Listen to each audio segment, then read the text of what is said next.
I find that I'm the one who is constantly teaching at the moment, so perhaps I need to be taught. Yeah, If that makes all of you sense. can be Yeah. taught, because that's I always go into the situation of someone is going to know something that you don't know. Mm. And as soon as you don't believe that, and as soon as you don't understand that, I think that's when your arrogance can come in. Mm-hmm. It doesn't matter who it is. I could be speaking to a little 6-year-old, like Rotary's brother, for instance, is Mm. a 6-year-old kid. He's going to be able to teach me about Paw Patrol, cartoons that he's watching. Yeah. So he knows stuff that I don't know. You Yeah. know, he's gonna be like he's a young kid. He can move his body in any types of ways, so I can mimic some of his movements that he's doing. Mm. Mm. Now he's not losing liver, etc. So, yeah, I think really tapping into the understanding that as someone will always know something that you don't know. But then we also need that level of guidance. Yeah. You know, it's like with Jim, for instance. Just to experiment and testing with your own body, and researching and watching stuff, you will always only ever get to a certain point, Mm-hmm. and then you can actually say, you know what, I'm going to just reach out with someone who's at a higher level, or Yes. reach out to someone who knows more than me, or reach out with something that I just fundamentally respect because I probably learned something from them anyway, Mm-hmm. and then tap into their knowledge. It's crazy. So, and that can happen. Then things can just totally shift like that. For instance, one of my friends is big in the Cali scene. I literally did one session with him, and from that one session, I can now do a whole range. Yeah, I saw your videos. It's crazy, and like I can literally now coach people from spending about half an hour with him. Mm. It's mad because then I like take my skills and my knowledge and Yeah. etc. Yeah. Build that into something. But yeah, man, like my life totally changed when I had mentors. Mm. I couldn't be a bigger advocate for getting a mentor in just different walks and areas of life, because it's just so much. It's a journey.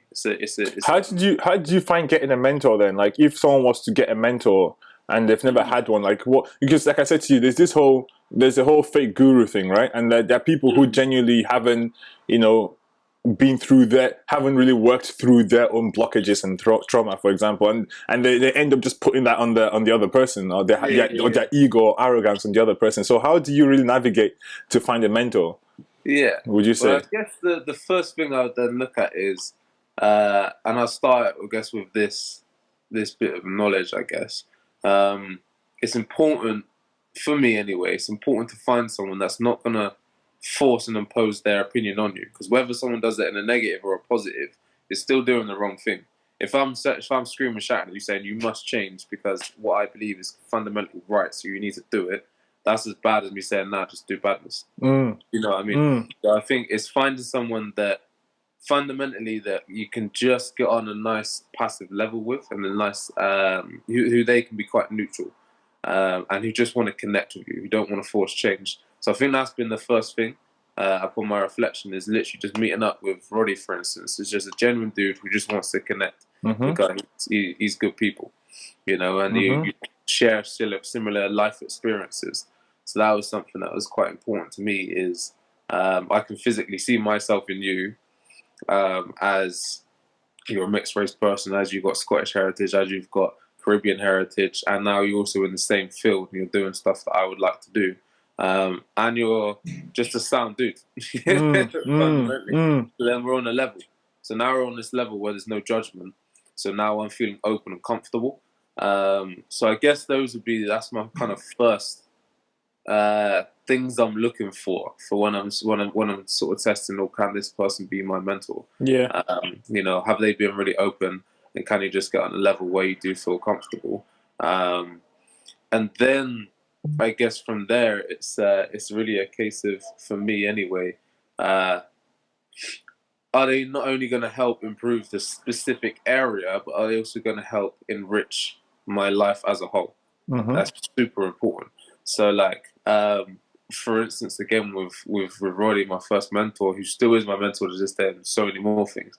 We met on a business level, but then that ended up developing me as a person, and that ended up developing actually me going away and researching my heritage, and understanding where I've been to understand where I can go. Mm-hmm. So how I can live present. It just led into, like, it was all this snowball effect. Interesting. The Yeah. business stuff was just a foot through the door, Mm, and mm. then it was Yeah, it developed into a all the friendship, different and then yeah, totally, yeah. totally.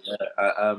And then because I could see myself in him, still see myself in him. So there were so many shared life experiences, so many shared life experiences. I mean, like from the obvious of I grew up in a predominantly white area where I was the absolute massive minority. It's the same for Roddy. So then you have that connection. Mm-hmm. So then you often can have the same traumas.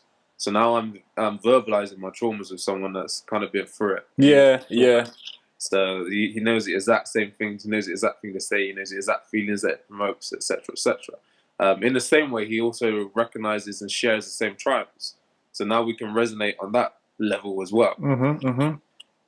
So then Yeah, it's like, because it's a symbiotic relationship. So you're feeding yeah, him and he's feeding you. So it's not. It's yeah, yeah. That's the thing about mentorship as well. Is that people have this idea that it's just a one-way thing. Oh, I have a mentor and I'm taking all this stuff from them, but actually, you're actually giving back just as much. Yeah, in yeah. your And like, so like that's one of the beautiful things that Roddy said to me quite early on. He was actually just like, and I never understood it until now, especially in the early days. He was just like, nah, me sitting with you, me mentoring you, you are my mentor as well. You teach me so much.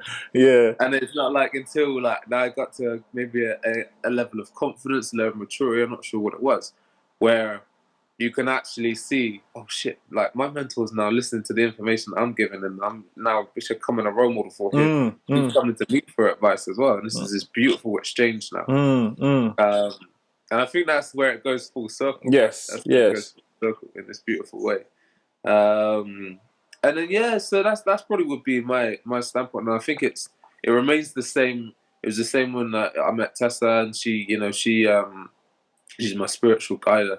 It was the same thing, really resonated with her, had the instant connection, loved what she did, stepped foot in her world, did a bit of a chakra course with her, with a few people, and was like, you know what, I feel the benefits of this. I love the way you coach. I love the way you kind of can connect and get stories across.